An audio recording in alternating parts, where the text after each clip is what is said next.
what we got to understand is the government didn't get out of housing by accident. This is policy, 50, 60 years of policy in Australia for the Australian government to abdicate from their responsibility to house those most in need. For 43 years, the government consistently subtracted from the social housing stock.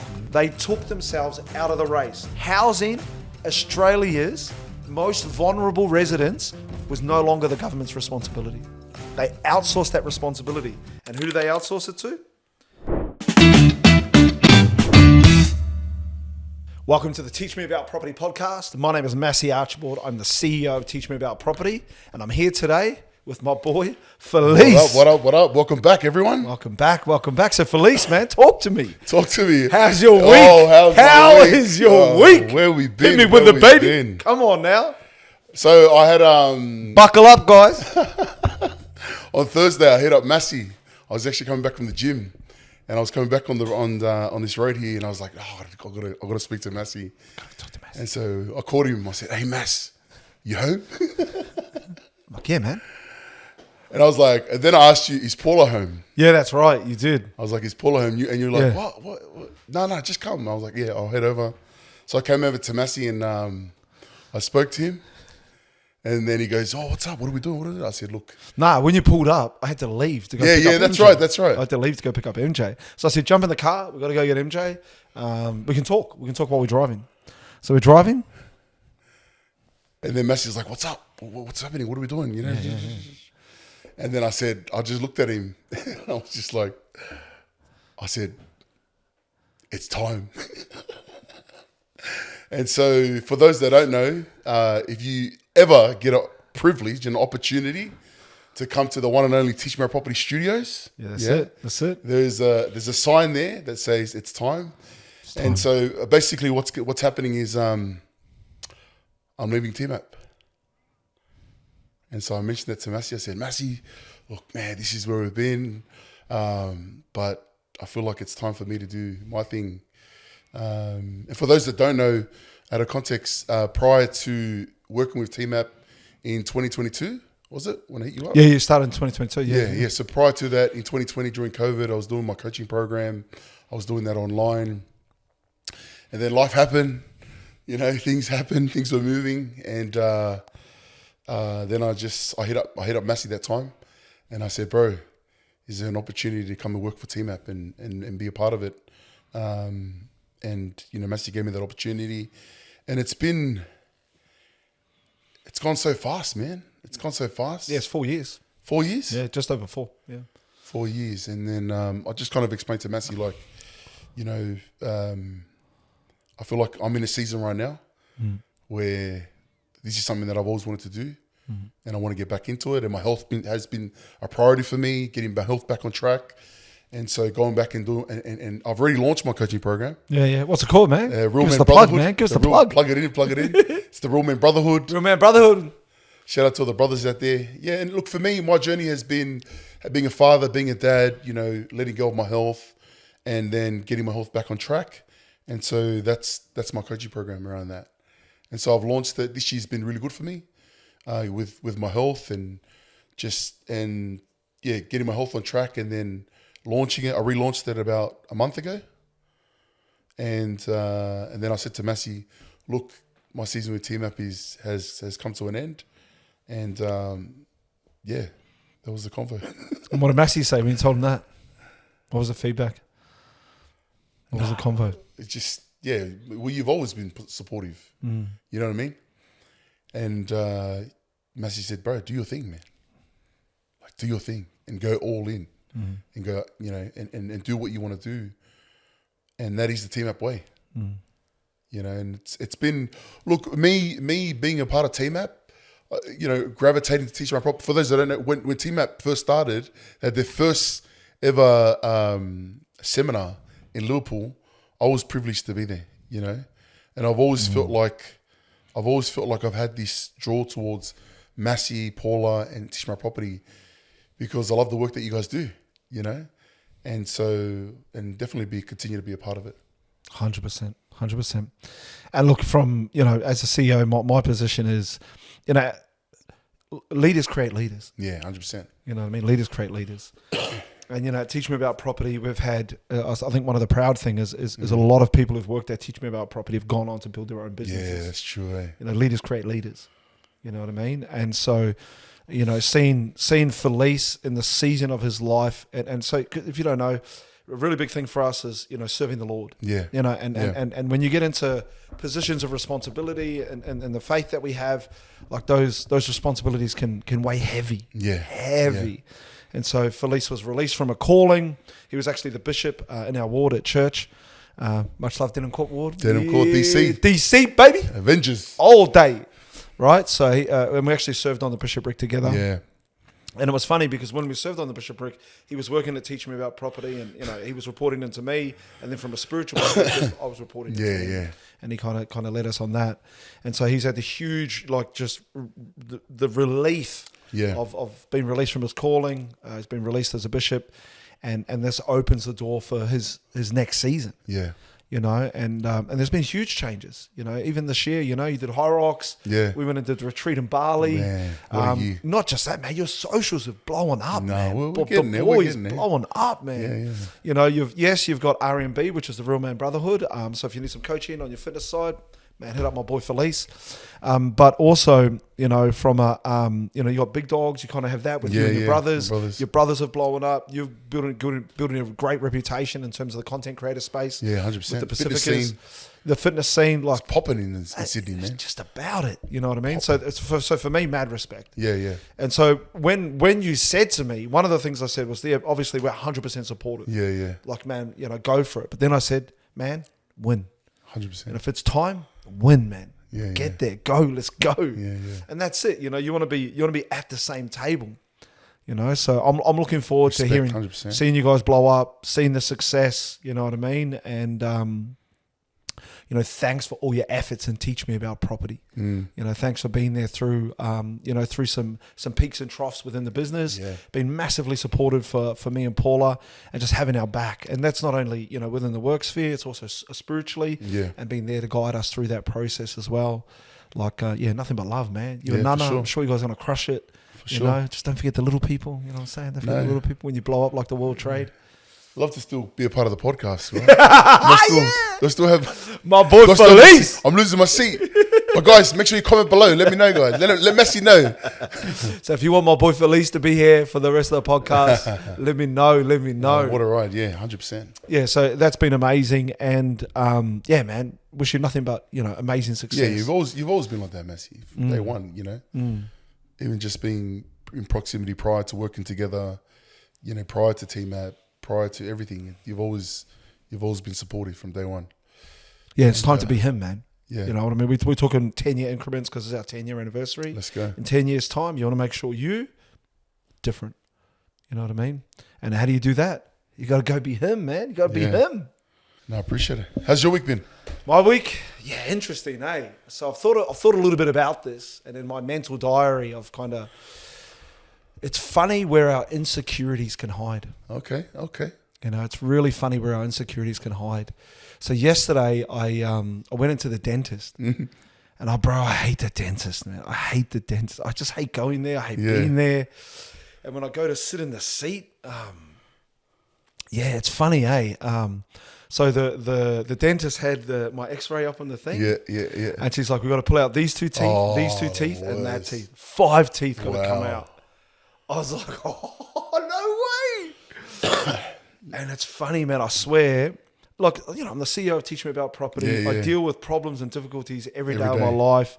You know, I'm a father. You know, I like to think I'm a leader in a lot of different ways. Yeah. But there's just something about walking into that dentist, man. Yeah. It just takes me straight back to my childhood. What happened when you were young, man? I don't know, man. I don't know. What happened over there? They weren't pulling your There's teeth no out, trauma right? story. There's no trauma story, guys. But like I said, you know, our insecurities find a way to hide in different parts of us. Yeah. You know what I mean? And for me, like that dentist, that place, like it's traumatic for me. I go there, she's telling me, and she's like, because I was going there for a deep clean on my teeth. Yeah. But she said, look, let's do the X-ray. So I had that done last week. Yeah. Went in, she did it last night. Oh man, I sit down in that chair. I hate my life. And the needle's there, bro. So you see taking out the needle's like that. Yeah. like To that. numb it. To numb it. To numb it. She gives me the first one, and my lip around there, because it's inside the mouth, right? So the little lip tingling. And I'm like, oh no. I was like, oh, you know. Did you get your teeth taken out? Yeah. Which one? I got 2 teeth taken out yesterday. So I can't even open my mouth, bro. The 2 back ones, the wisdom and the one next to it, had to come out. So she pulled them out yesterday. Bro. But the first needle went in, it didn't numb me. So she had to give me a second needle.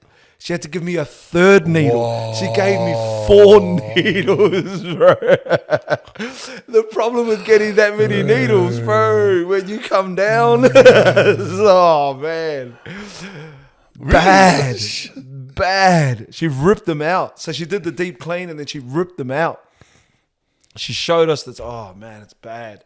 I hate it. So, you know, we all have insecurities, and our insecurities find a place within us. They live within us somewhere, and different experiences, different conversations, different interactions, our insecurities can come out. You know what I mean? And for me, that's exactly what it felt like. I couldn't even tell that they took two out yesterday. Oh, geez, thanks. Nah. No, because I remember when I took one out, the next day I called you. I was like, bro, I can't go to work. Oh, really? I can't even talk. Oh, I can't even remember that. Yeah. So, yeah, well, I couldn't talk last night. And so I went to the gym this morning. You went to the gym this morning? We're dribbling? Bro, no, the drooling stuff. I was dribbling. Oh, the bad, man. I dribbled all over. Like, disgusting. Crazy. Disgusting, guys. You know, all over the bed. I thought you were getting your teeth whitened or something. Not yet. Episode 9, guys. Yeah, that's episode coming 9, up. we'll get our teeth whitened. We're getting on the plane to Turkey, guys. Yeah, we're getting the crowns. Nah, but that's been my week, and that was something that. Far out. Bro. Worse. What's the worst? The worst. Yeah, dentist. Not a fan. Desperately in need, and because I hate going there, I always put it off. And she's like, we have to do this because you didn't come back. Yeah. And I was like, So when's the next appointment? It's only in a couple of weeks' time. And let's hold him accountable. He's got to get his teeth done. When I go back the next time, she's going to clean the so she did like this half of the teeth or the bottom or whatever she did. She's going to do the other half. And she's going to rip 3 more. Is it sore now? Now. Did you take some take some what? Painkillers. Oh, I got to have some salt water. What painkillers? There ain't no painkillers. Nah. But obviously I'm not eating. I'm not chewing on that side. But, it is what it is. All right. Massey, what's happening with property prices, man? Okay. Down. Prices are down. That's not good. Down. Prices are down. So according to Cotality, July saw the 4th month in a row where property prices are pretty much dropping. Wow. So we are in a phase of the market where the government's made the changes and it's had an impact. Yeah. It's had an impact. The Reserve Bank of Australia has dropped interest rate. Has increased interest rates. It's had an impact. All of this is kicking in. And so July has been the 4th month in a row where property prices are falling. Crazy. So what's the positive with falling prices? So the positive with falling prices is because the property market is falling, it should be that interest rates stay on hold. So the blessing for families that currently own properties is your mortgage repayment is not going to go up. Your interest rate is not going to go up. Right? 92% of economists expect that interest rates will stay on hold. My opinion is enough has been done. The wind has been taken out of the market. The market's been hammered. Yeah. Right? And so interest rates are going to stay where they are. I believe the next interest rate movement is actually going to be down. Wow. Not anytime soon, but I think they're just going to put it on hold for ages, and then the next movement will actually be down. Well, the market's been hit hard. Like it's smashed. With increase they increased the interest rate, and then last year they dropped it 2 to 3 times. Yeah, they dropped it a couple of times, but then they put it back up. And then it's put it back up. Yeah, they put it back up. Inflation kicked in, whatever. But where we are right now, 4 months of falling property prices. What's the silver lining, or what's the positive of falling property prices? Your monthly repayments are not going to go up. Your interest rate's not going to go up, and the RBA is going to put interest rates on hold. So that's a silver lining. But if you're like, well, Massey, I don't own property. Does that affect me in any way? Yeah, it does. Because if interest rates go up, then you're going to pay more when you buy. Yeah. No, when you buy, your mortgage repayments are going to be higher. Yeah. Your interest repayment will be higher, and your borrowing capacity will be lower. So by interest rates being on hold, it's the one thing that can start to create a bit of certainty, because there's so much uncertainty in the property market right now. Everyone's like, oh, how are these changes going to play out? What's going on? Interest rates being held where they are for an extended period of time is one thing that can start to bring a bit of confidence back and a bit of certainty for either people that own property, people that invest in property, or for first homeowners who are looking to buy their first property. That's the silver lining. So what does this mean for people that live in Sydney? Okay, so if you're in Sydney, right, what we've talked about in previous episodes is that the falling prices have started at the top end of the market. Yeah, that's right. But now we've got data in that it's spreading to the rest of the market. Okay. Right? So what that means in Sydney is 92% of suburbs are now falling. That's almost all of them. So I'll give you an example, right? So we talk the last 3 months, because the 3 months is basically the shadow of the government making the changes. That's right. So let's talk, you said living in Sydney, but let's talk specific suburbs, right? So if you're in the east, Manly is down 7.4%. Yeah. In 3 months. Wow. 3 months. That is a big drop.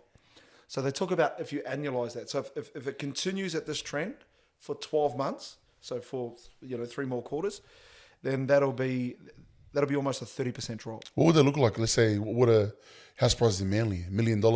2 million? 2 million? Millies. Garage? Some. Yeah. You'll be up in the 3s and 4s, maybe even 5s. So 7% drop of that is what? So let's say it's a $5 million property. 10% of that's 500,000. 7 is probably about maybe 350. Wow. Just as a ballpark. Wow, just within 3 months. But so it's been led. So it's been led on the eastern suburbs, and we've already said that the top end of town. So top Vallara, Bellevue Hill, we talked about this right. already. 6.3%. But that's in 3 months. Yeah. 3 months. Yeah. Right. So that's May, June, July. May, June, July. 3 months. Right. That's what's happened. So they started to move first. The prices went down, but now it's spread out. So they're eastern suburbs prices, Northern Beaches. Coogie's down 7.3%. So that's there. Yeah. But let's go. That's still top end. Yeah, but let's go out west, right? So if you look at west, Parramatta's down 1.1%. Okay. So eastern suburbs, Northern Beaches is leading the way. Yeah. Big drops. Now it's starting to spread to other suburbs. So Parramatta's down 1.1%. Liverpool down 1.6%. Liverpool. Yeah, Liverpool. Campbelltown down 2.2%. Wow, even more. Yeah. And then you go up to, like, say, Blacktown, up around there. Blacktown's down 5%. Wow. Yeah. 5% in Blacktown. Yeah. Even out to Richmond, it's down. Why would it be like that over there? What? Yeah, it's contagious. It's contagious. So what the biggest thing that's been taken out of the market is confidence. Right? What does that mean? Like buying property, people wanting to buy property now? It's just uncertainty. People being confident to make a long-term financial decision because there's certainty and they understand what the future looks like. Yeah, that's true. So what happens is when there's uncertainty and the confidence lowers, people tend to be more cautious. Yeah. And so they're like, we'll just wait and see. Well, they just hold off. That's right. Because it's going down. They do nothing. I'll get a better deal, next month. Imagine next month. Yeah, it's not really the better deal crew. It's more the wait and see crew. We'll just do nothing. And when you do nothing, the people that have to sell, prices go down. Right? Penrith, minus 2.3%. So you can see a pretty general reduction in prices. Like, so to this point, Campbelltown, Liverpool, Penrith, those areas have been pretty isolated from the price drops. Yeah. Because they're at the entry level of the market. Now, the good thing with this, because we always talk about what's positive, what's the good thing? Well, they're the first homeowner areas. Yeah, that's right. So finally, it's not just the top end of town where prices are dropping. Now, if you're a first homeowner, in the areas where you can actually afford to buy, the prices are starting to drop there. And there's evidence of that. Yeah, there's evidence of that. So right now, it's it's relatively small. Let's say Campbelltown. Let's say it's $1 million, median price. 2% of that is like 20 grand. Right. So it's not life changing yet. It's not going to make a huge difference, but lower is still lower. Right. That's definitely happening. Do you believe do you think it's going to continue to go down like that? The percentages are going to drop? Yeah. Market's going to keep going. Yeah, we're at the start of this. We're at the start of this? Yeah, this is early. Yeah, this is early. So what that means, so if we look at other markets, ask me about another market. Well, Brisbane. Brisbane? Now, what you got to understand about Brisbane is Brisbane has been on fire, bro. Brisbane has basically been like the Warriors. Since Right? The Warriors, because they pumped Penrith. I'll just get that in there, right? If you weren't watching, 28-12, guys. Lecker the wrecker, get some. Right? So Brisbane has been like that. It's been on a runaway tear. For right? what, since COVID, isn't it? Like Yeah, for the past 3-4 years, been shining solid bright market. like a diamond. Bro, Yeah. Right? So if you look at the last 3 months, you'll get areas like you've still got a good amount of areas that are actually, like on where the properties prices are still increasing. Yeah. But they're nominal. Like Palara is 0.3%. It's gone up. Greenbank, Inala, 0.6%. It's gone up. Up. But 0.6. That's like that. Like just by a millimetre. Whereas you talk about areas like, you got any family in Brizzy? Yeah, Logan in there. Yeah, West. Yeah, so if you go to like Logan, Chambers Flat, Logan Reserve. So if you go to like Logan Village, it's down 2.1%. If you go to Logan Reserve, it's down 0.3%. Waterford, 0.6%. Logan Lee, down 0.1%. Wow. So it's just the early stages of those markets starting to soften. So to this point, Brisbane as a market have been soldiering on, bro. It's like year, right? But it's coming to its peak, and now the prices are starting to soften. Well, why are we seeing it first in Sydney then? More of an effect? Tends to lead the way. Yeah, Sydney. Because house prices are a lot more expensive? No, Sydney and the Melbourne demand? tend to lead the price increases and the price falls. Sydney and Melbourne. Yeah, and then it'll go to the other markets. And that's the cycle. That's the cycle. Yeah, but why is that? Is it the house prices, affordability? No, look, you got to understand that Sydney is still the economic engine of Australia. The most money is made here. So what happens is when the Sydney market moves, it goes up faster and longer than the other markets, right? But then when it'll also soften first and start to come down first, right?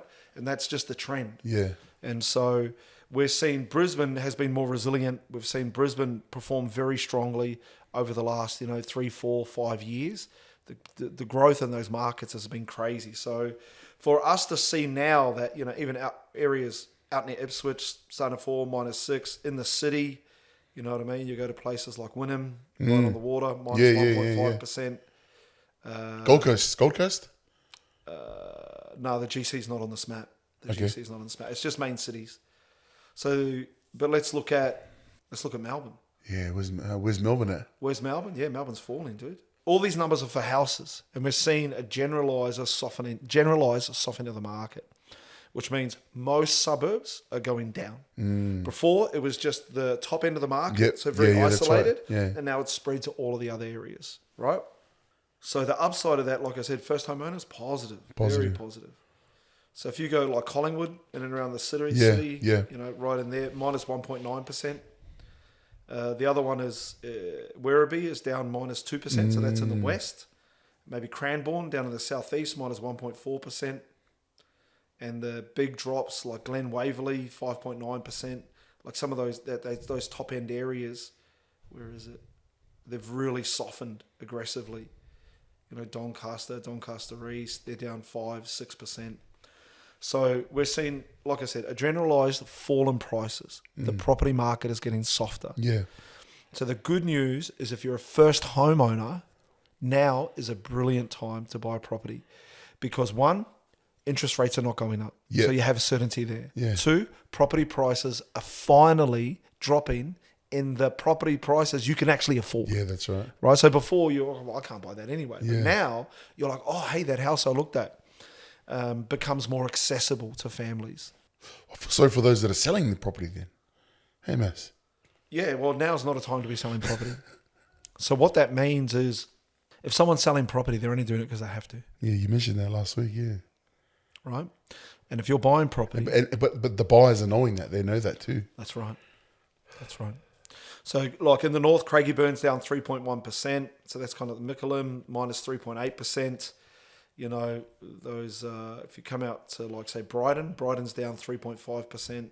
St Kilda's down 1.1%. So it's pretty generalised. So sometimes it's just a pocket. Yeah. Maybe, the west is falling, but the other area's okay. But when we look at the map, it's pretty generalised. Was that a surprise to you, seeing that data? Seeing the drop? Seeing how quick.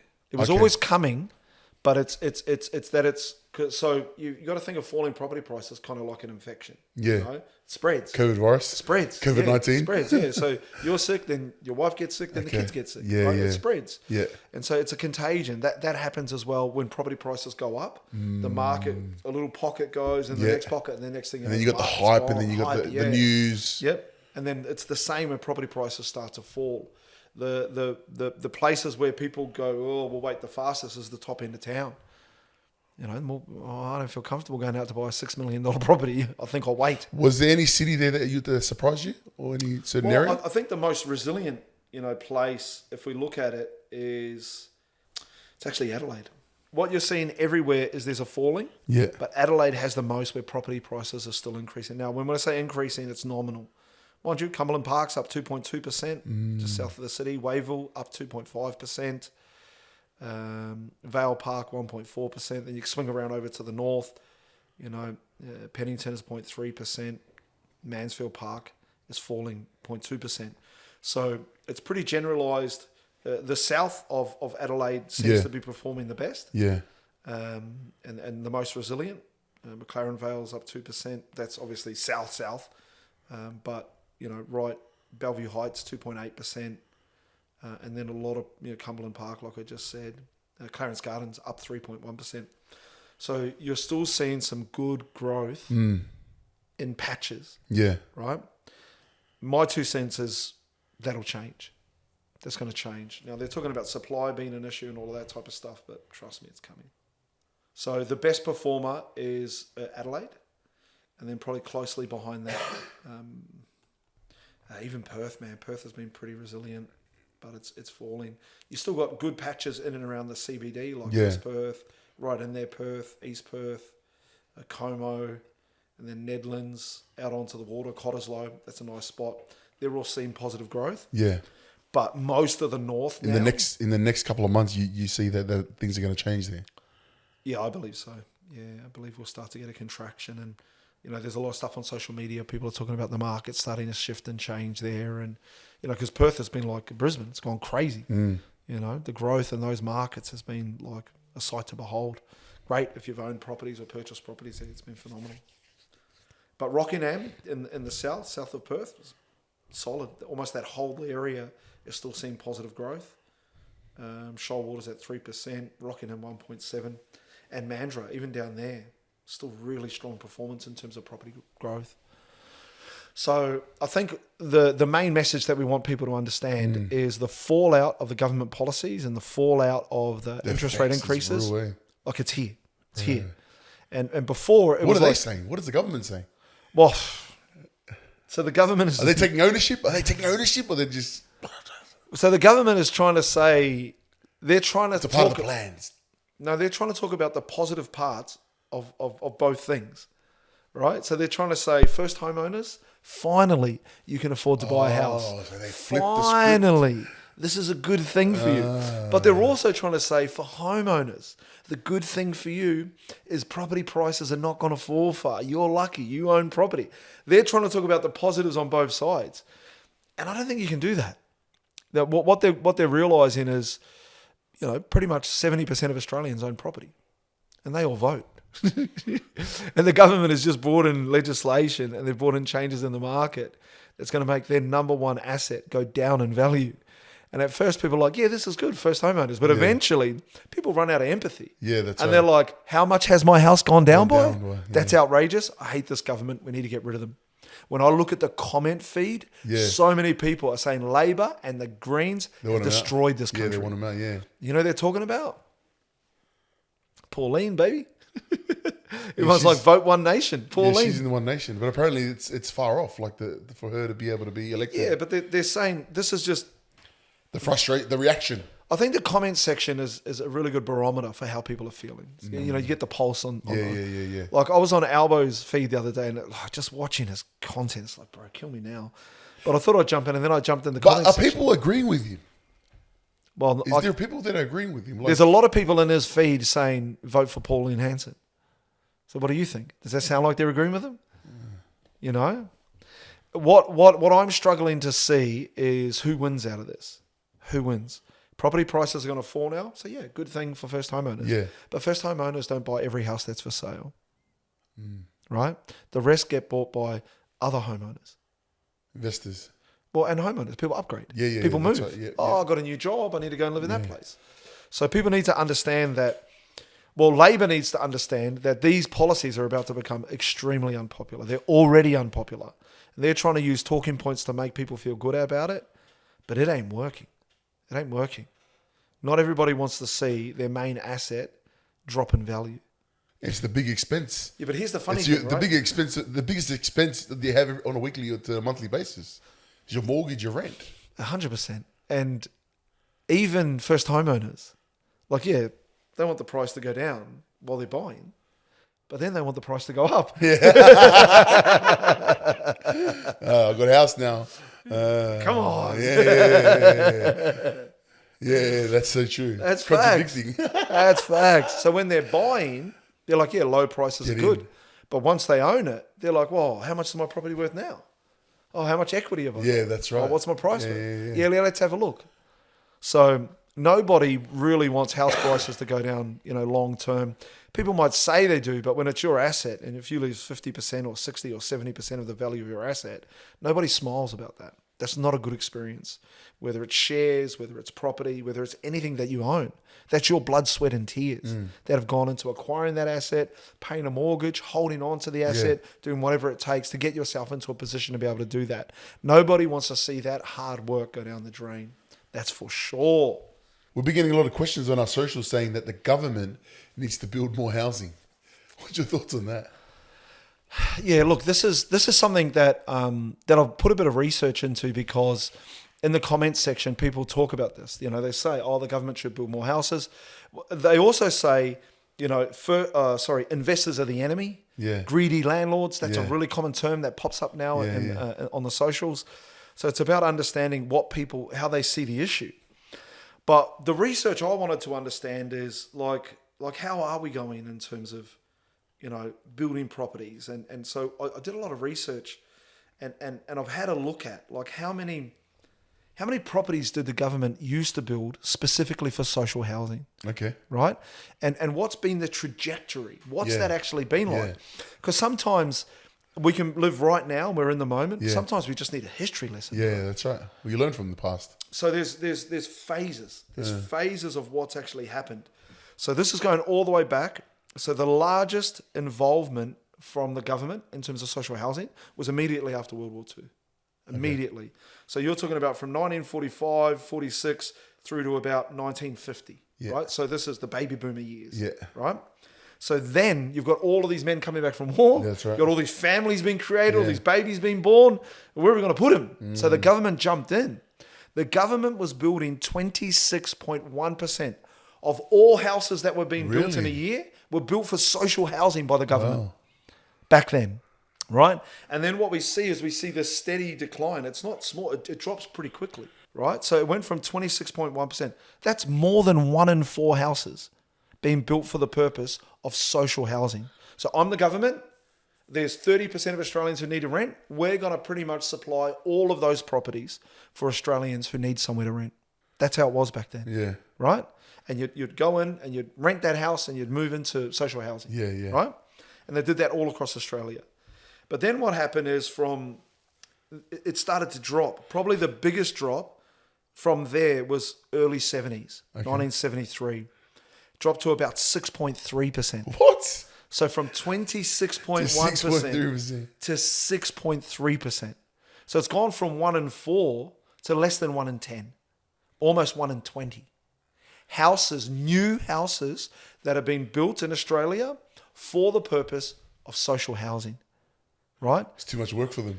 Yeah. Exactly. So what you got to understand. Yeah, they have big goals and big dreams. And then they realize the reality of building it. Yeah. So the government's like, no, One out of we're 4 out. to We're what? out. One out of 4 to what? 1? 1 out of 4 to, at its lowest point in the 2010s, 1.5% of all new builds Crazy. Be careful what you are ask built for social housing. So when people say, because the question then is, well, who is the landlord? The landlord had to become private sector investors. Yeah. Because there's still people in Australia, still 30% of the population renting, right? But here's the thing, it gets worse. It gets worse. It dropped even more? No, because what you've got to understand is the government doesn't just build houses. The government sells houses and demolishes houses. The government change in government posture towards social housing. Yeah. At first, they were like, yep, we're the government. We're going to provide the housing for the people who can't afford. Yeah. We're the answer. Yeah. Then the government has quietly made these changes to go, actually, we're not the answer. Yeah. We need someone else to pay for this. Offload the work. Offload the work. And who do they offload it to? Private. Mum and dad investors, the private investors. sector. Yeah. But how did that happen? So back in the days, when we go back to that 1945, there were 8,740 new buildings built by the government for social housing. And they would only either sell or demolish 500 of those. So very, very small percentage. If you fast forward to 1981, right? 1981. Wait, so when you say they demolish, are they demolishing and they're rebuilding more? No. They demolish and sell. That's it. To private. Yeah. Yeah. So the government adds to the stock, but they also subtract from social housing, right? Because the government just wants a payday. Yeah, let's the just capital sell, gain. let's just sell Minto, bro. Let's sell the whole of Minto. Value, cash in. We'll get some cash in. It gives us a bit of a bump to our budget, and we can pay for other programs. How are we doing it? We'll fund it with the social housing that we have by selling it off. So in 1981 to 84, they built on average 8,562 houses. Yeah. But they demolished or sold 16,621. What? So they call that net negative. So we're adding, but we're subtracting. We're now below zero. Oh, so they got the government's subtracting from social housing supply. Yeah. They're now in the negative. Yeah. So what we're seeing there is the amount of social housing in Australia. Not only is it at this point in the early 90s, not only is it there's less being built, but they're also destroying social housing stock through sales and demolition. And there's now less social housing every year after that. Yeah, we're modest. Right? And that trend ran till now, from 1981 to 2024, right? Because that's when the data stops. From 1981, so to 20, how many years is that? 43? Yeah. For 43 years, the government consistently subtracted from the social housing stock. They took themselves out of the race. They're like, we're not doing this anymore. Cashing in. Housing Australia's most vulnerable residents was no longer the government's responsibility. They outsourced that responsibility. And who do they outsource it to? Mum and dad investors. Yeah, private. Yeah. And in 2026, what are they saying? You're the enemy. You're the bad guy. Crazy. Right? It's not true, bro. It is not true. Right? So what happened from 1996 to 2006, so that's like that period where John Howard was in, the housing stock in terms of new builds for social housing dropped to 4,000. Yeah, so not only did they subtract, but then they're also building less. So they build less down to 4,000, and now they're selling or demolishing 17,000 every year. Crazy. So they're subtracting 13,000 social housing homes every year. Now, we've seen this. Yeah, that's like... You've seen this. Claymore, I've seen this. Eds. Claymore, Eds, Minto. Right? We're Sydney siders. Bonnyrigg. Different. Gone. Now it's Minto 1. New Leaf in Bonnyrigg. Yeah. Right? What's the one in Eds? I don't know the name of it. Yeah. But this is the change. The change is real. You can see it. And So when the government jumps on now and they try to say this is thing, this was built by the government. This problem was created by the government, right? So when you look at these numbers, it is crazy. So here's the numbers you want to understand. By 1981, it turned negative in 1981, but here's the headline, bro, right? By the early 2000s, for every home the government built, it was demolishing 4. Whoa. Selling or demolishing 4, right? This is also at a time when population is growing. Come on in. So population is exploding. We've moved to this multicultural society. We're letting people into Australia from everywhere on earth, and the numbers are growing up to where it peaked post-COVID to 500,000, over 500,000 in 1 year, right? So you've got an explosion of immigration, and you've got the government just walking away, bro.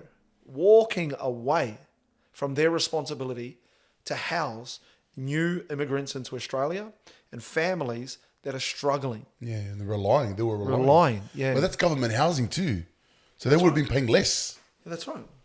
It's gone. It's gone. So when I looked at these stats, right, because the real question is, well, so what if the government stepped back in? No, they wouldn't do that. And this is the hard part. They wouldn't do that. They talk about, well, first of all, building houses is not an easy thing to do. Yeah. So what, now the government's going to compete with the private sector for the trades we don't have? Do you know how many tradies retire each year in Australia? How many? 110,000. In Australia? Yep, 110,000. We've got an aging workforce. Aging. Tradies are old, bro. People have been doing it their whole lives. Yeah, and they're like, I'm years. done, bro. 110,000. And the number of apprenticeships, falling. It's down 10%. So the Australian government's going to get into competition with the private sector and they're going to try and build more houses at a time where there's not enough trades. Like, how does that work? Also, what the government is saying that they're No, going I'm to just saying, if they did, then they get back into the market. Yeah. Right? So what we got to understand is the government didn't get out of housing by accident. Yeah, it's been, This is policy. 50, 60 years of policy in Australia for the Australian government to abdicate from their responsibility to house those most in need. They don't want the job, bro. yeah, it's just, yeah. They're like, we're out. So We're much out. responsibility. That's right. So their social responsibility, Well, they would have been losing more than they're making, basically. they're like, we don't want to do this anymore. And so they outsource that responsibility to who? The private sector. Who in the private sector? Mum and dad property investors. That's what they did. And it was by intention and it was by design. And it was both sides of the aisle. Labor did it and the Libs did it. They all did it. Everyone did it. Howard cops a lot of flack, but it wasn't him. John Howard wasn't the start of it.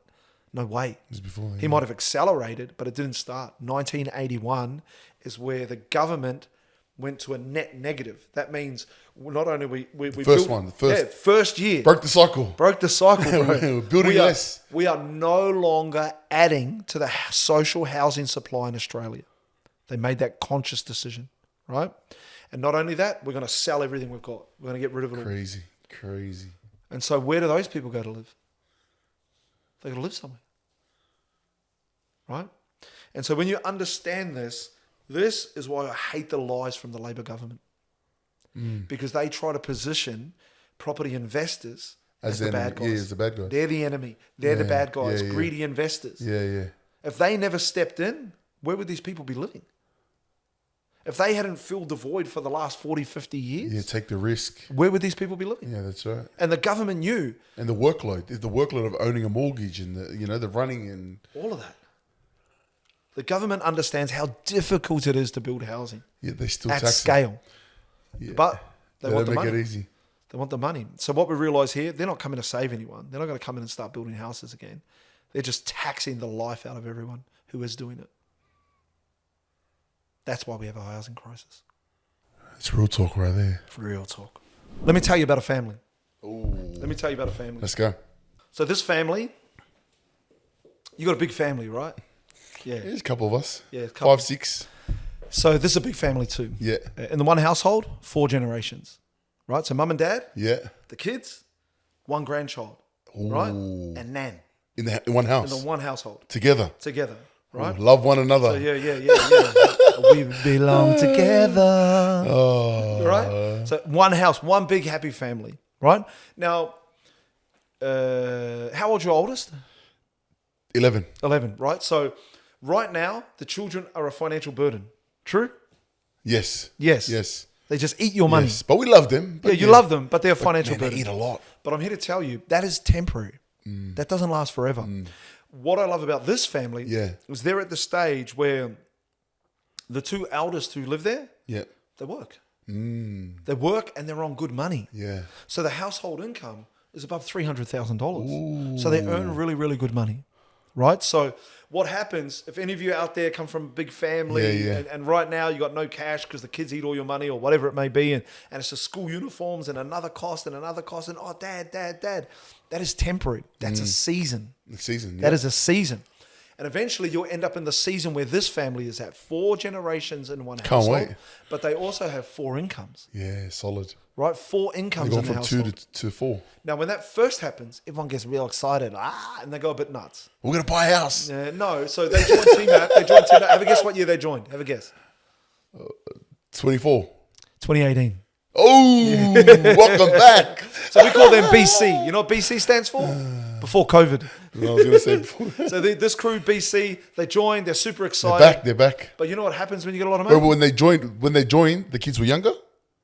Oh, yeah, they would have been 8 years younger. Yeah. Oh, okay. Yeah, But that's now right. the kids are... Yeah, now the kids are older. So, yeah, good pickup. Okay. So what happens is they join and they get a bit distracted and they go and do other things. Yeah. They don't do anything when they first join, Yeah. right? Then they come back. So earlier this year, they reach out to me. They've seen lots of our conversations that happen on social media. Families They're winning. like, wow, these guys. They reached out. Massey, can we use our super to buy a property? Oh, We jumped on, looked at their balances. I was like, yeah, man, let's bang. okay. Right? They have enough cash. Nice. They can buy a self-managed super fund. They can buy a property in their self-managed super fund. So we set up the self-managed super fund. They buy their first property. They buy a unit in Melbourne. Oh, nice. Right? That's the trend right Nice. now. If you want good yielding properties, it's a very good market. Melbourne. Yep. And that's what they did. But what's happened now is they've also kicked into gear in terms of their first home that they'll move into. Okay. So they're in a position now. There's 4 incomes and there's 4 generations in the one household. And so at first it's negative, but now with the cash coming in, they say $5,000 a month. Just boom, boom, boom, boom, just cash K. And easy. Like they're saving $5,000 and they're not even noticing. Yeah. Why? Because They're working together. Well, it's $250 each a week. Yeah. You know what I mean? A little bit more for mum and dad, but $250 Less Uber each Eats. a week. When the youngins in your family, when your oldest start working, they don't have any real bills. Yeah. You know what I mean? So if they get a half decent job and they're getting $1,000, $1,500 a week or something like that, most of their money's play money, Yeah, that's all right. right? So $250 when you're on good cash ain't nothing. So these guys are saving $5,000 Per month. per month. Crazy. But what I love Good on is them. they're locked in. So this is what we saw a lot with the self-managed super fund strategy. Yeah. So people struggle to believe that they can own property, and they think that's not for us. Yeah. They think it's out of reach. They think it's too hard. When they buy a property inside of their super, they're like, wait a minute, we just did that and it wasn't that hard. That's right. It gives them the confidence The belief. and the belief to go, you know what? Let's commit to this. Yeah. And that's exactly what they did. They've Yeah. kicked into gear. They've saved a good amount of cash. Because they've seen it become a reality Well, and the possibility. they've seen it become a reality for them. Yeah. They've seen that it's something that they can actually do. So and people always say, well, if I can do it once, why don't we just keep Do going? it again. Yeah. Just do it again. Yeah. But what happens is the belief within the family goes up. Yeah. Why? Because you've got a financial outcome. That's right. Because, let's be honest, man. The family sits down, oh, hey, guys, they're going to Yeah, put yeah. cash in Yeah, together. yeah. Man, it doesn't always go to plan. Yeah, that's Doesn't. right. And what happens is no one believes. There's no belief, right? And they're like, oh, hey, wonder what's going to happen here. Yeah. But mum, when we sat with mum, we did a handover with them recently because for the self-managed The super fund self-managed property. fund? And she's like, you know what we're doing? Everyone can see everything. Full transparency. So what happens is the kids can see that the money in their account's going up every Well, week. everyone's 250 coming in. And when the money's going up at $1,250 a week, bro, it's exciting. it's exciting to watch. Yeah. Right? If you're doing that, or if You're you not get to doing it that by stage, yourself. Yeah. a favorite game that comes in for that family. When you lay down at night, Let's you check open the the balance. banking app, that's Check it, the balance. baby. You check the balance and you're like, boom, we just hit a new milestone. And then you know what happens? The young'uns in the family who work, they're like, oh, we're almost at 20. Well, let's put in a bit extra. Yeah. And I'll push. So the creativity around the finances starts to skew positive. We can do more with our money, and I'll put more money in because we can see we're succeeding. Yeah. Right? Whereas when people have no money and then they're not really Just on board grinding it out, together, all of the creativity is how can I get that money, that savings, and spend it? Like this real talk. Yeah. This is the behavior patterns that exist within people and within families. But they've purchased a self-managed super fund property and they're on the pathway to purchase their first home. They've got the savings at a level. We created a path for them. We sat down, we stared at the numbers, and we will run through the numbers. Yeah. I believe that they will buy their first property. They'll Either find it this month or next month. Oh, okay. Yeah, 100%. They're ready to go. Because they just Ready to go. settled on the self-managed super fund. They've settled on the self-managed super fund, but they kicked into gear with all the savings. They got in before And we got strategies. They got in before they changed the policy with the self-managed super fund, huh? Yeah, but the cool thing about it for them is they've kicked into gear at the time when the market's softening. So they get a discount on the property that they want to buy. There you go. Their money, and this is the challenge, right? Yeah. Because the higher the property price, the more savings you need, The more deposit you need. So we're saying like mid-9s.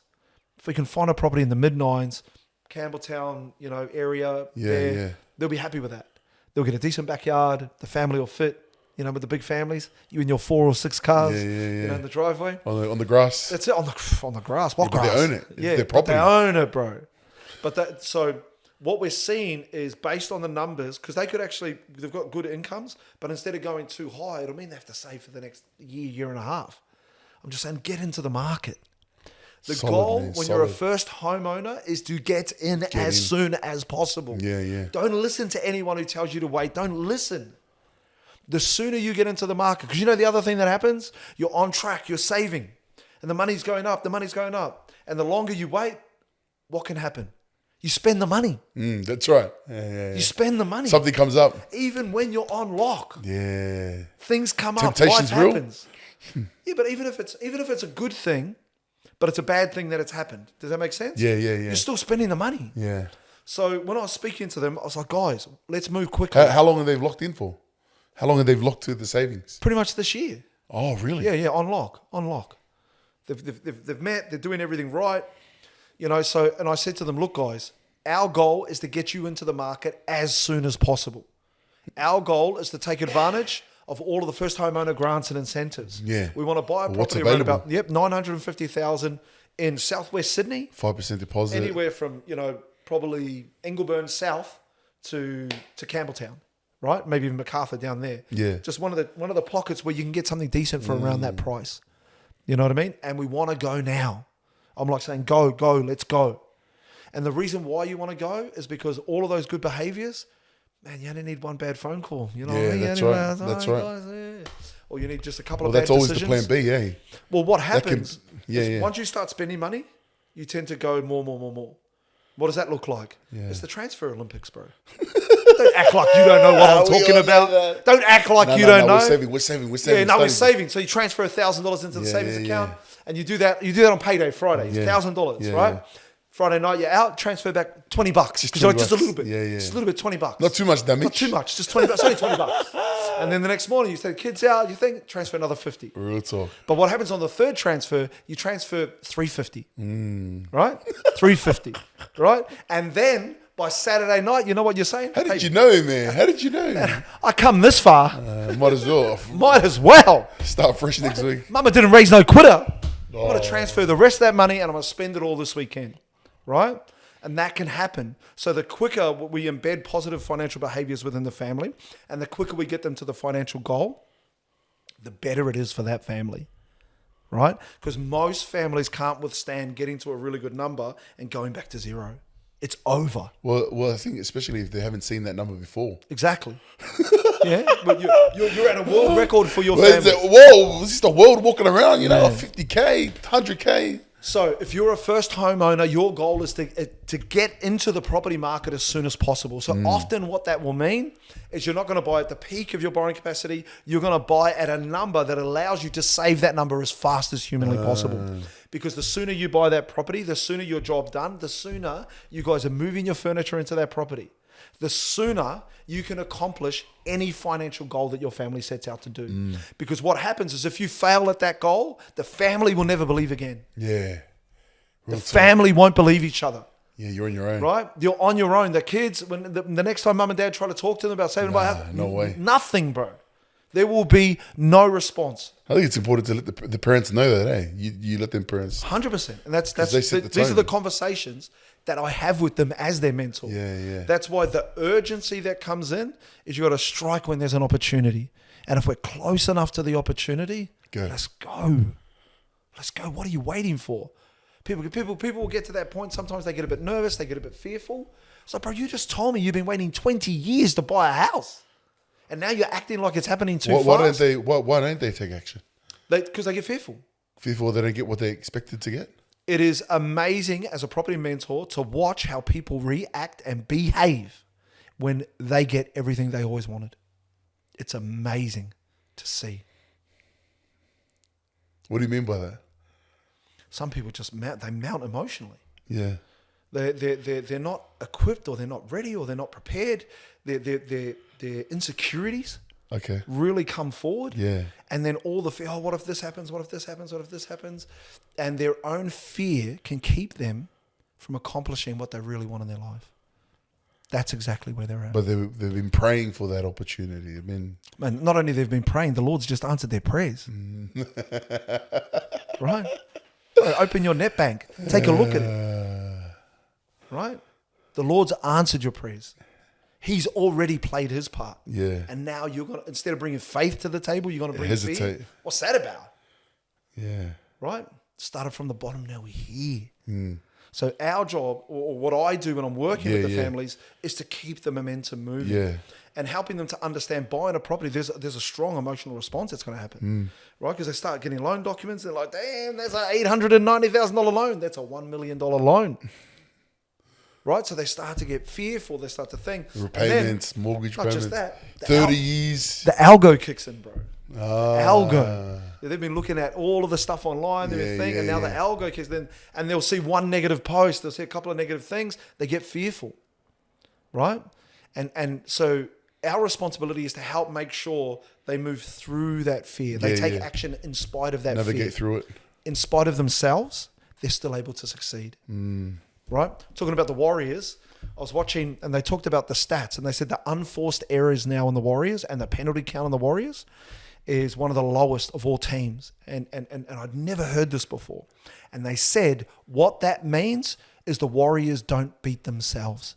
You have to beat them. And what I see from families who start on this journey, they want to get into their first home. Yeah. Some families beat themselves. Some families, unforced errors. So they lose momentum and they lose the game. So our responsibility is to keep them on track, keep them focused, and get them to the outcome as fast as possible. Right? Money loves speed, man. Money loves speed. Money hates indecision. Right? Nothing worse about, I could have bought this property for this, could have bought this property for that. Like, get out there, make some moves, take massive action. And your family, your children, and your children's children will thank you. Thank you for what you've been able to do for them. All right. Well, I actually want to ask you the question you asked me last week. Yeah, go. What's been your highlight of 2026? It's been a good year. Yeah? It's been a good year, yeah. I think my highlight for 2026 has definitely been my son. So for those of you who don't know, I'm a member of the Church of Jesus Christ of Latter-day Saints, and in our faith, we can choose to serve a mission to serve the Lord for 2 years. Yeah. And so this year, on April the 24th, was it 23rd, 24th, whatever it is, my son Elijah left. He left the nest to go over to Manchester, England, and to serve a mission. So, often the small habits that we have within our lives, they can embed within the people that we love. Yeah. And seeing Elijah mature into the man that he is today, to become a missionary. It's funny. How have you seen him mature? How have you seen that, those years that you have spent with him mature now? I'll explain it to you this way. I was speaking once to one of the bishops. Yeah. And sometimes when families are gospel centered, it can become a bit of a burden and overbearing on the children. Yeah. We see this a lot in poly families. The kids just want out. I get it. Yeah. They just want out. Yeah. Everything is just about that, and they're just like, man, I just want to breathe. I want some oxygen. Right. Yeah. I want some freedom in my life. Him. I want to, So they, you work so hard and you push them so hard towards the right thing, and push them all the way the other way. Yeah. A cousin of mine, he's actually Tongan. Yeah. He's a Kafusi. And I was having that conversation with him, and he goes, Massey, he goes, it's funny you should say that, eh? He said he took his boys, they just went to see a family, and I don't know who they saw. But when they went in and just everything in the house was, like gospel centre, everything. Yeah. And everything was perfect. Yeah, you know what I yeah, mean? He walks out of the house and he goes, man, those kids are going to rebel. So when I was speaking to one of the other bishops, in our church, I was talking to him and we're talking about Elijah. Yeah, that's right. And he said to me, Massey, nah, Elijah's the real deal. He goes, I see it a lot. I see the ones where you can tell they just want to get away. If they want to get to their age where they can exercise their own agency, and they are out. Yeah. And then you get some, they're on lock. Yeah. They believe in the Lord. They want the gospel. It's a part of who they are. Yeah. They're there. And he goes, nah, man, Elijah's the real deal. So seeing that and hearing that from other people. Also, Elijah left Before school. leaving on the mission. Before leaving on the mission. And then Elijah also left school. He didn't go back for 11 and 12. Yeah, that's right, eh? Right, so he left. He's in the youth program, but he's working. Yeah. He's and he was one of the only youth working. to have done that. Only one. At that year, that age. That age. So he leaves and he starts his carpentry apprentice, right? You're not with school kids anymore. You're with men. Yeah. And you have to work every day, all day. Yeah, different. Right? And me and my house, man, we work. Yeah. Like, that's one of the most fundamental principles that I embed, within our household. Like, we're about that. Yeah. Work. Work is really, really, really important. And so Elijah, he's a third-year carpentry apprentice, and he started his mission. So, when you're out in the real world with men doing men things, you're building houses, you're constructing Australia, bro. Yeah, 100%. He matures. Yeah. But he matures in terms of what I saw was very mature, friend selection. His friend selection was people who would bring him closer to Christ. Yeah. You know what I mean? Yeah.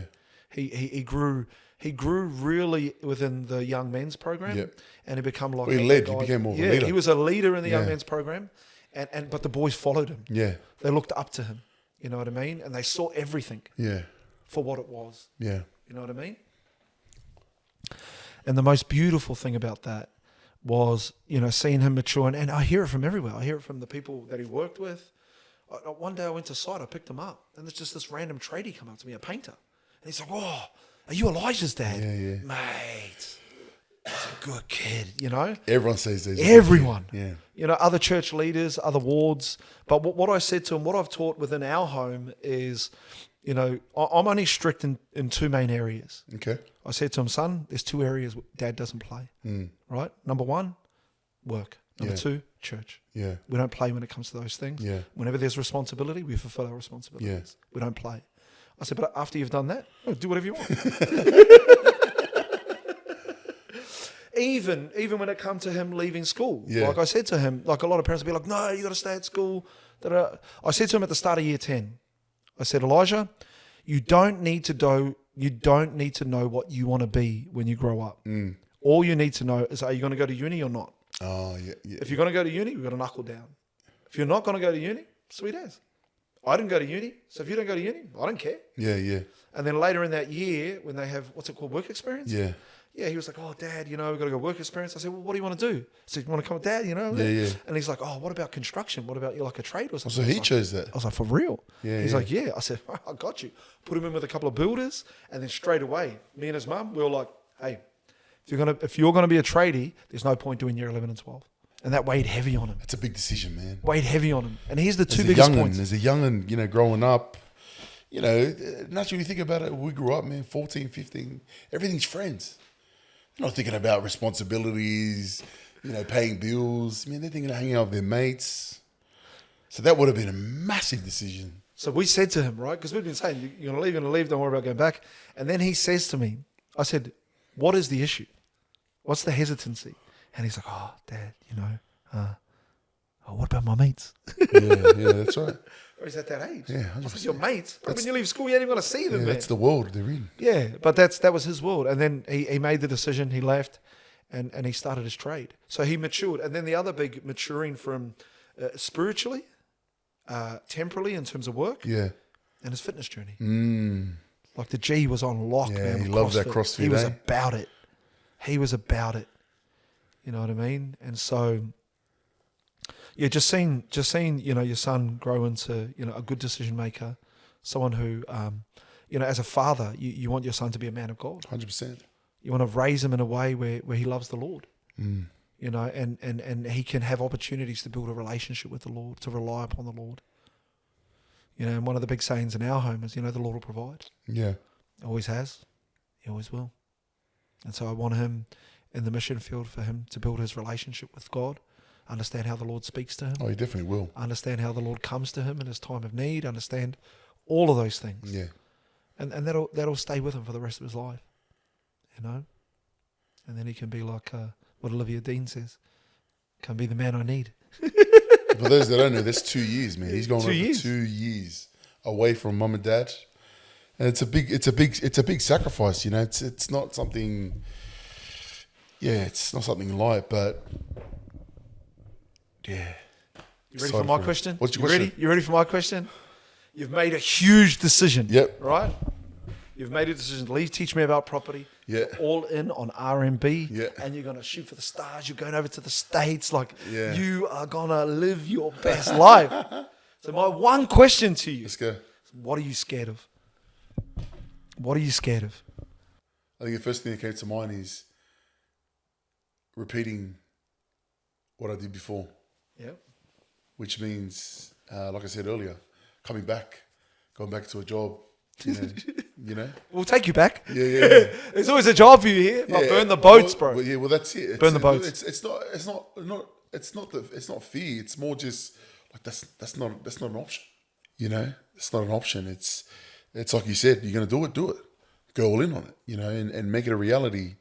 And that's the answer that came to my mind. But it's not that I'm scared of it. I think I'm the same way you think. It's like, the Lord will bless me. He has blessed me. And He will continue to bless me. And as long as we align our goals in our life with Him, and He's spoken to us, if He's spoken to me, then I've got to do my part and just back myself. Yeah. But I'm excited. That's good. What you've just said to me, or what I heard is, right now there's excitement, not fear. You know what I mean? And that's the place you want to be. Yeah. You know why? It's time, baby. It's time, baby. It's time, baby. Fridays don't come around anymore, eh? Fridays every day. That's it. But burn the boats, man. Burn the boats. So nothing but love for you and on your journey. Yeah. Like I said, man, win. It's time to win. 100%. Like, be about it. You've got an amazing following. You're doing amazing things on social media. You're known in the marketplace. It's time to go and create the change on earth that the Lord put you here to do, and realize your full potential. And if you're aiming high enough, that should be scary. You know what I mean? But let's go. Let's go. Okay, so thanks for joining us today on our Teach Me About Property podcast. I'm Massey Archibald, the CEO of Teach Me About Property, and this is my boy Felise. Good to see you all.